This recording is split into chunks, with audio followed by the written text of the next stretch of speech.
Vice President Sara Duterte na mapabilis ang proseso ng kanyang impeachment trial. Ang tugon ng prosekusyon, dapat sabihin niya ng bise sa kanyang defense team. At nakatutok si Tina Panganiban Perez.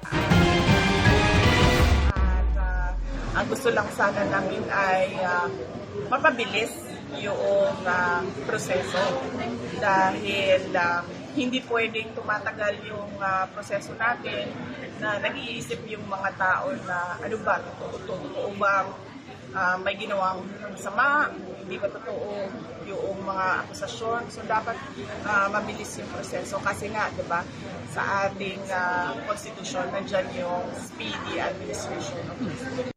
Yan ang panawagan ni Vice President Sara Duterte kaugnay sa paglilitis ng mga alegasyon laban sa kanya. Sabi ng prosekusyon, yan daw mismo ang ginagawa nila.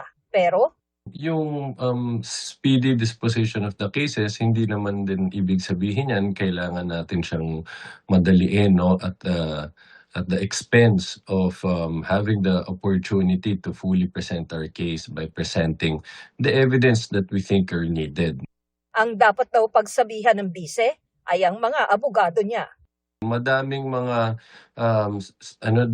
mga circumstances na nag-cause ng delay sa paglilitis dahil sa mga actions or inactions ng defense team. Tulad for example, nung hindi nila pagtalima dun sa kautusan ng presiding officer na makipagkita sa amin to compare common exhibits before the intended testimony of Ms. Zailin Del Campo.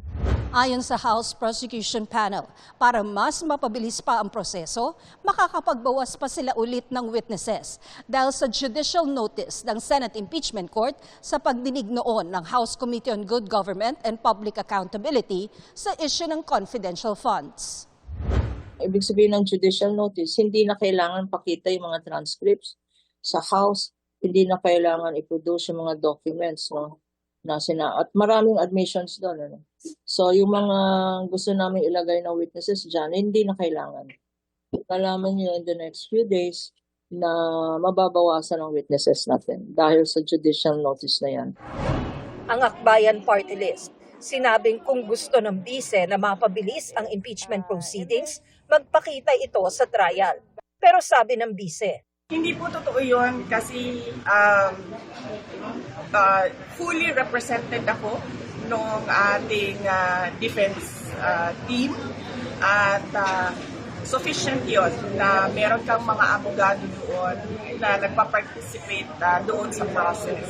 Yun ay para na rin pagdalo ng respondent doon sa impeachment. dahil naman sa masamang panahon, ilang beses nang naantala ang paglilitis.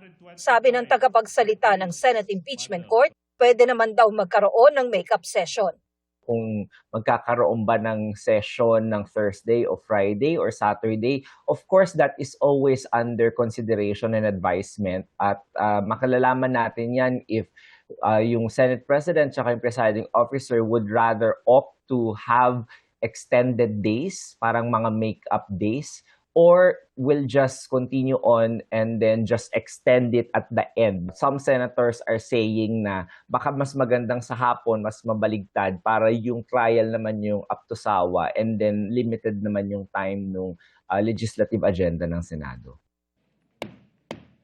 Tina Panganiban Perez, nakatutok, 24 oras.